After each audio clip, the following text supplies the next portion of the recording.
September 1938, Czechoslovakia. Adolf Hitler, the Chancellor of Germany, threatens to unleash a European war unless the Sudetenland, a border area of Czechoslovakia on which the ethnic German population lives, is ceded to Germany.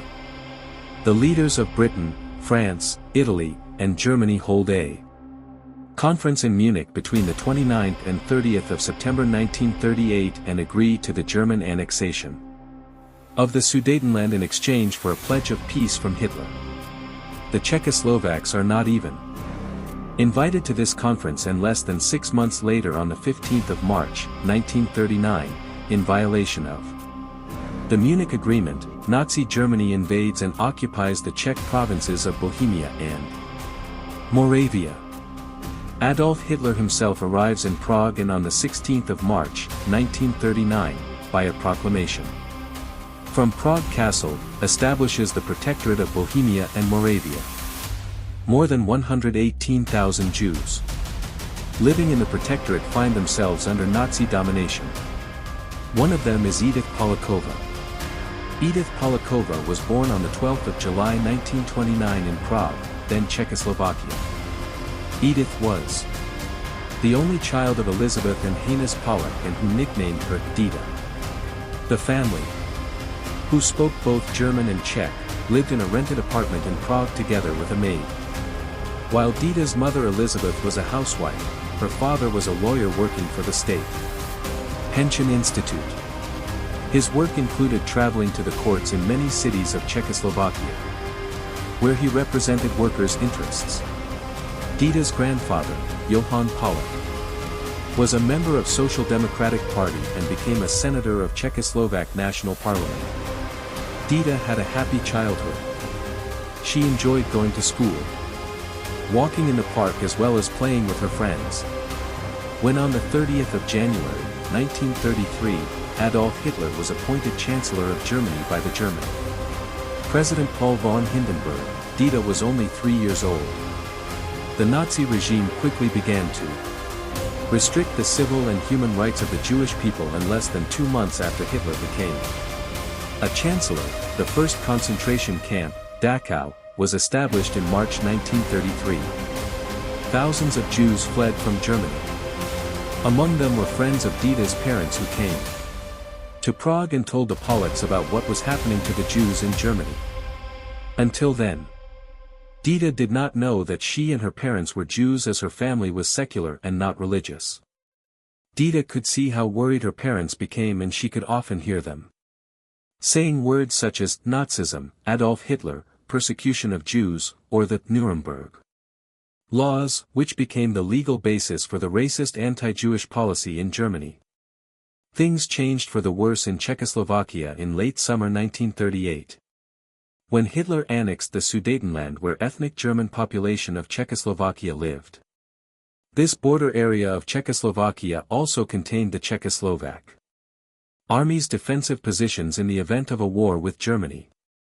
Dita's parents started to think about emigration, as they feared that Adolf Hitler was not interested only in the Sudetenland. However, very few countries accepted Jewish immigrants, and emigration became even more difficult when on the 15th of March, 1939, less than 6 months after the annexation of the Sudetenland, Nazi Germany invaded and occupied the remaining Czech parts of Czechoslovakia, establishing the Protectorate of Bohemia and Moravia, which, by contrast to the Sudetenland, consisted mostly of ethnic Czechs. Immediately after the Nazis started to occupy the whole country, they passed new anti-Jewish laws, which were designed to exclude Jewish people from society and restrict their livelihood. Their accounts were frozen, and they were forbidden to sell companies and real estate, which were confiscated and taken over by the Germans. In all, the Germans seized about $500 million worth of Jewish property in the Protectorate of Bohemia and Moravia. The Polacks were not an exception. 2 German officers came to their home situated in a modern building in Prague and ordered them to move out.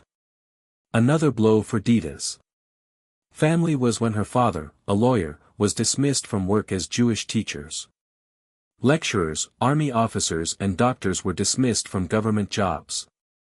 Dita's life changed completely, too, as the Jews were banned from entering certain streets, squares, parks, woods and other public places.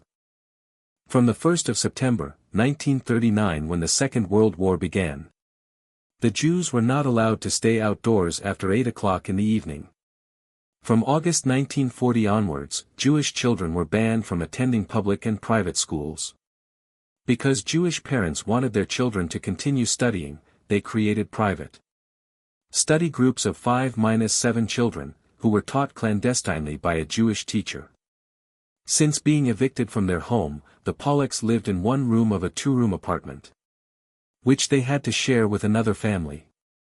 From November 1940, new laws, decrees, guidelines, and regulations increasingly restricted the civil and human rights of Jews in the Protectorate.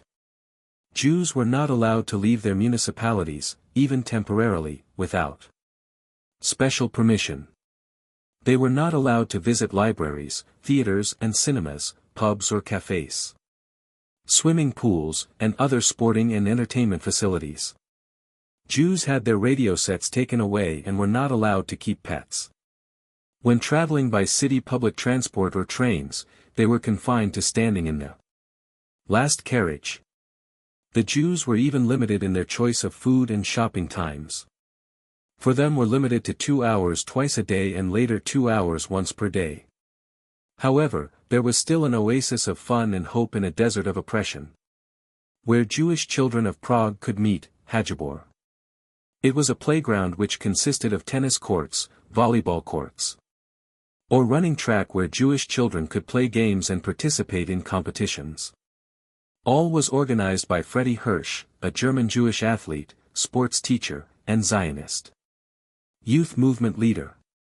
Because by the time that Hajibor was functioning, the Nazis had forbidden the Jews from traveling by public transport. Dita had to walk for an hour to Hajibor and back. The systematic deportation of Jews from the territory of the Protectorate started in October 1941 with the transports to the Lodz ghetto, which was located in German-occupied Poland. By the 3rd of November the same year, 5,000 Jews were deported to the ghetto. One of them was Dita's beloved uncle Ludwig. Soon after his deportation, the family received a card announcing his death. Only 277 out of 5,000 Jews deported to the Lodz ghetto survived. Uncle Ludwig's widow, Aunt Manna, who was not a Jew, did not obey the law forbidding non-Jews to have contact with Jews and kept helping Dita and her parents, bringing food and other necessities.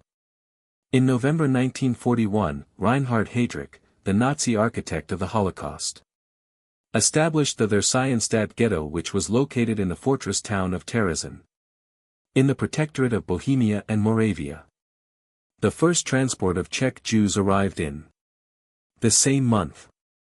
At that time Dita's father was employed as a clerk in one of the departments of the Jewish Community Center. Another department had the task, ordered by the Nazis, to make up lists of people to be deported. Thanks to Dita's father's job, their own deportation was delayed for a few months. However, their grandparents were deported to Theresienstadt in July 1942. Dita along with her parents followed them in November the same year. Because the Nazis had taken everything from them, the Polacks came to Theresienstadt with some clothes, a blanket, a pillow, metal dishes and some non-perishable food. When Dita and her parents arrived in the ghetto, it was so overcrowded they had to sleep on the floor inside the ramparts. Grandmother Polak found them there. She had sad news. The grandfather Johann Polak had passed away only 3 weeks before. Conditions in the camp were harsh. Lack of water and electricity, overcrowding, bedbugs, fleas and lice, and above all no privacy. Food was distributed to all the inmates from the central kitchens. It consisted of a portion of soup, usually made of lentil powder, and some potatoes or a dumpling. 200 inmates were dying daily, diseases were rampant. Men and women lived in separate barracks. They slept in 3 tired wooden bunks. There were also several separate homes for girls and boys. In their rooms there were usually a table and a bench in addition to the bunks. The prisoners spent their waking hours either at work, queuing for their meal, or on the bunk.